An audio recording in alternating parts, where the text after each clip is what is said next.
Break के बाद एक मरतबा फिर से खुशामदीद कहेंगे। मशरिक़ वस्ता में बढ़ती हुई कशीदगी खुसूसन ईरान और अमरीका के दरमियान जारी तनाव एक ऐसे नाजुक मोड़ पर पहुंच चुका है जहां पर जंग और सिफारतकारी के दरमियान हद फासिल धुंधला चुकी है। आबनाए हुर्मुज़ जैसे अहम बहरी रास्ते की स्ट्रेटेजिक अहमियत ने इस तनाज़े को महज इलाकाई नहीं बल्कि एक आलमी मसला बना दिया है, क्योंकि दुनिया की तवानाई सप्लाई का जो बड़ा हिस्सा है वो इसी गुजरगाह से मुंसलिक है। ऐसे में किसी भी किस्म की जो बहरी नाकाबंदी है, कशीदगी हो या फिर फौजी मुदाखलत, वो ना सिर्फ इस खित्ते के अमन को ख़तरे में डाल सकती है बल्कि जो इंटरनेशनल इकॉनमी है उसको भी शदीद झटका दे सकती है। इस पस मंज़र में अमरीका की दाखिली सियासत भी बुरी तरह मुतासिर हो रही है। डोनाल्ड ट्रंप की क़यादत में अपनाई गई सख्त हिकमत अमली को जहाँ एक तरफ कौमी सलामती के तनाजुर में ज़रूरी करार दिया जा रहा है, वहीं दूसरी जानिब इस पर शदीद तनकीद भी है। अमरीकी अवाम महंगाई और पेट्रोल की बढ़ती हुई कीमतों और मुमकिन तवील जंग के खदशात के बायस परेशान नजर आ रहे हैं, जबकि अमरीकी कांग्रेस में भी इस पॉलिसी पर इख्तलाफात बड़े नुमाया हैं। यही अवामिल आने वाले मिड टर्म इंतखाबात को हुक्मरान जमात के लिए कड़ा इम्तिहान भी बना सकते हैं। बैनुल-अक़वामी सतह पर भी सूरत हाल कम पेचीदा नहीं है। अमरीका अपने इत्तेहादियों से मुकम्मल हिमायत का ख्वाह है, मगर यूरोपीय यूनियन हो या फिर खलीजी ममालिक के जो मुख्तलिफ मफादात और मोहतात रवैये हैं इस इत्तेहाद के अंदर दरारें डाल चुके हैं। कुछ ममालिक सिफारतकारी को तरजीह दे रहे हैं तो कुछ महदूद दबाव की पॉलिसी की हामी है, जिससे एक मुत्तहिद आलमी हिकमत अमली तश्कील नहीं पा रही। यही वजह है कि अमरीका को बैक वक्त सिफारती तन्हाई हो या फिर स्ट्रेटेजिक दबाव हो, दोनों का सामना है। ऐसे हालात में पाकिस्तान का किरदार गैर मामूली है। पाकिस्तान अगरचे बराह रास्त इस तनाज़े का फरीक नहीं है, मगर एक मुमकिना सालिस के तौर पर उसकी अहमियत बढ़ती जा रही है। अगर वाकई सिफारती कोशिशें इस खित्ते में किसी पेशरफ्त का बायस बनती हैं तो पाकिस्तान न सिर्फ इलाकाई इस्तेहकाम में अपना किरदार अदा कर सकता है बल्कि जो आलमी सतह पर उनकी सिफारती हैसियत है उसको भी मजबूत कर सकता है। इस मामले पर बात करने के लिए मेहमान हमारे साथ मौजूद हैं। रहनुमा हैं अमरीकी डेमोक्रेटिक पार्टी के ताहिर जावेद साहब। मैं उनको खुशामदीद कहूँगी। ताहिर साहब, बहुत बहुत शुक्रिया आपके वक्त के लिए। ताहिर जावेद साहब, हम तो पाकिस्तान में रह के इंटरनेशनल पिक्चर्स जो चीज़ें हमारे सामने आ रही हैं उसका जायज़ा लेते हैं। आप खुद वहाँ पर मौजूद हैं। अमेरिका के अंदर डोनाल्ड ट्रंप की पॉलिसियाँ, उनका रवैया और जो अमेरिकी अवाम है वो किस तरह से इस पूरे क्राइसिस को देख रहे हैं? देखें, अमेरिकी अवाम का सबसे बड़ा इशू आज जो है वो महंगाई है। इस मुल्क के अंदर जब पंप के ऊपर लोग अपने 20 से 30-35% एक्स्ट्रा पैसा पे करते हैं, उसके बाद फिर वो इफेक्ट होता है आगे जाकर उनकी फूड बास्केट के ऊपर। तो ये दोनों जगहों पे जब वो एक्स्ट्रा पैसे दिए जाते हैं तो they don't like that period उनके लिए, क्योंकि यहाँ इतना कोई एक्स्ट्रा किसी के पास सरप्लस पैसा नहीं होता आम आदमी के पास, तो वो उनका पूरा बजट खराब हो जाता है, उनको बहुत सी चीज़ें कट ऑफ करनी पड़ती हैं। तो दे डोंट लाइक दैट कभी भी, किसी वक्त भी और आज भी। और उसके बाद फिर जो लीडरशिप है वो पहले से ही इनकी इस वार को, क्योंकि अनऑथराइज वार इन्होंने स्टार्ट की थी, फिर कांग्रेस ने इनको टाइम दिया। अब वो टाइम भी 2 दिन के बाद शायद ख़त्म हो जाएगा। इधर they have to go back के उनके पास 30 डेज का फिर टाइम मांगने जाएंगे और एक दफ़ा फिर वो एक स्क्रूटनी की जाएगी इनकी। तो सिचुएशन जो यहाँ पे मुल्क के अंदर है प्रेसिडेंट डोनाल्ड ट्रंप की, इज क्वाइट अंडर प्रेशर। अच्छा, उसके बाद फिर जो जितनी भी वो लोगों को बताते रहे हैं कि जी हम ये कर देंगे तो वो हो जाएगा, ये जो धमकियां भी देते हैं वो धमकियां भी अप्रूव नहीं होंगी, क्योंकि वो आप वार क्राइम करने की बात कर रहे हैं। जब आप इंफ्रास्ट्रक्चर तबाह करने की, इलेक्ट्रिसिटी तबाह करने की बातें करते हैं तो दिस इज़ नॉट समथिंग, ये इंटरनेशनल जो वार के जो यूएन के जो रूल्स उसके पहले भी ये कर चुके हैं, आगे अगर करने जाएंगे तो प्रेसिडेंट ट्रंप को बहुत ज़्यादा मुश्किलात का सामना फ्यूचर में करना पड़ेगा। तो इन सब चीज़ों को, धमकियां या जो भी थ्रेटन करते रहते हैं, इनको एक साइड पे रख के जब आप रियलिस्टिकली सोचते हैं तो president Trump has no choice but to sit down on the table and communicate and negotiate the best deal which is more acceptable to the people of United States. अब जब ईरान की तरफ आप जाते हैं तो उनका भी डिलेमा कुछ इसी तरह है कि उनको भी एक अच्छी डील चाहिए, they want a good exit।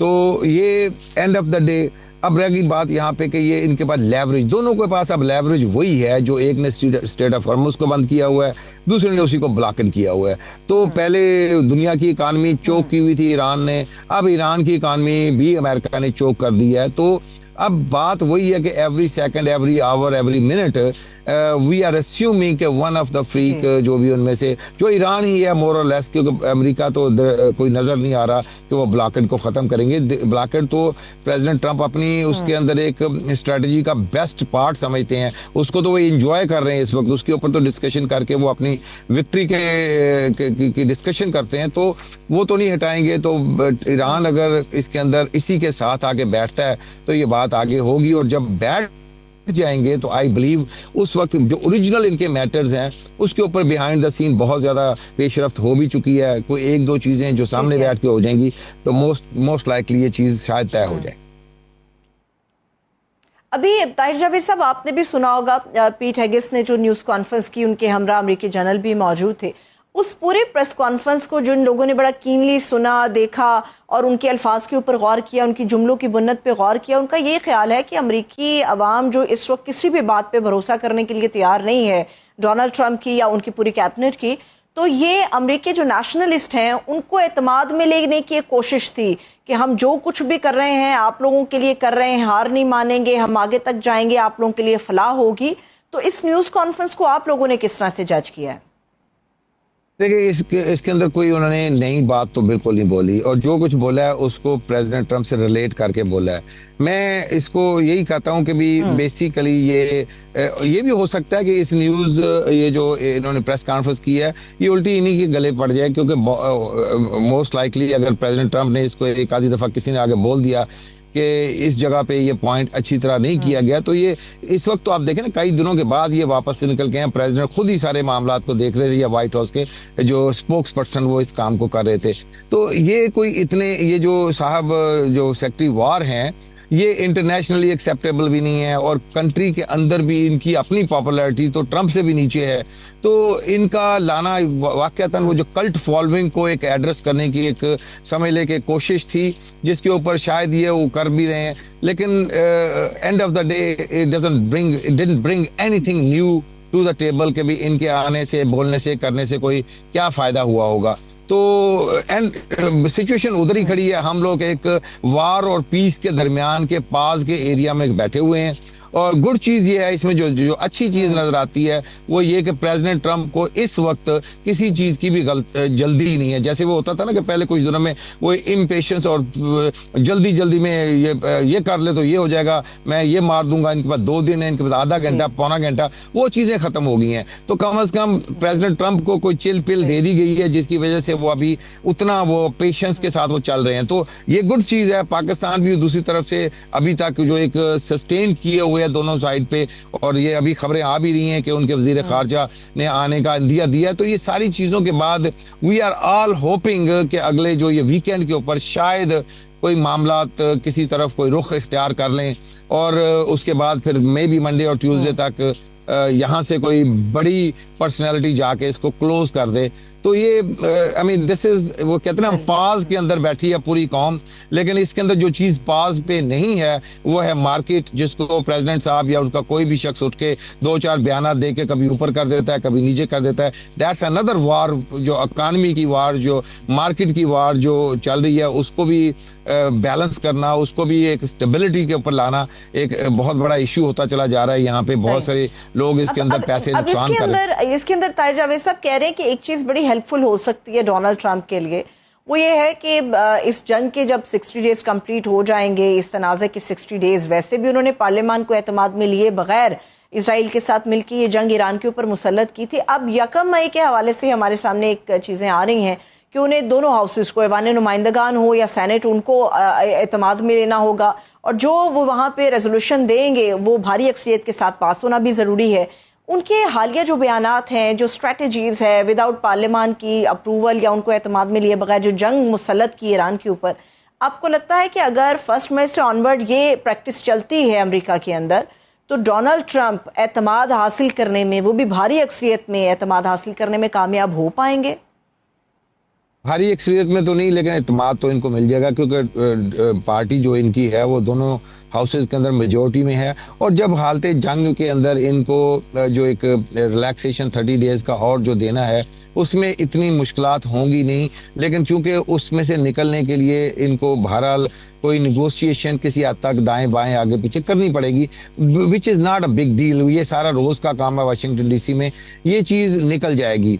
Problem इनको ये है कि ये 30 डेज और इनको मिल जाएंगे। इनका असल मसला ये है कि इतनी बड़े एक्शंस के बाद अगर ये कोई टेंजेबल चीज नहीं लेकर के आते अपनी नेगोशिएशन के अंदर, जो यानी जो न्यूक्लियर के ऊपर है, और उसके बाद जो ये ऑटोनॉमी ऑफ हॉर्मुज़ की जो कहानी है, ये सारी चीज़ों पे एक ऐसा सोल्यूशन नहीं लेके आते जो दुनिया को भी और अवाम को भी और लीडरशिप को भी अमेरिका के अंदर एक्सेप्टेबल नहीं हुआ, तो then his popularity will even go further down. ये आज भी 3 में से 2 लोग इनको नापसंदीदगी का इजहार कर रहे हैं, तो ही इज डाउन टू 33-35% के ऊपर इनकी पॉपुलैरिटी है, और इलेक्शन इनके सर पे खड़ा हुआ है। मुश्किलात का अंबार लगा हुआ है प्रेसिडेंट ट्रंप के ऊपर इस वक्त, और ये जरूर है कि इनको he is got largest army, और इकानमी इतनी जल्दी अमेरिका की मतलब महंगाई अपनी जगह मौजूद है, इकानमी इतनी जल्दी मुतासर नहीं होगी कि भी बिल्कुल आप एक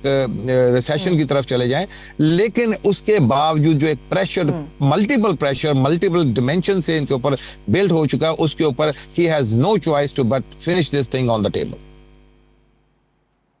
ठीक है, आपने बड़ी खूबसूरत और बड़ा अहम पॉइंट ये उठाया था जावेद साहब के फाइनल डे पे ये अमेरिका के लिए क्या लेकर आते हैं, ये मोस्ट इम्पॉर्टेंट होगा।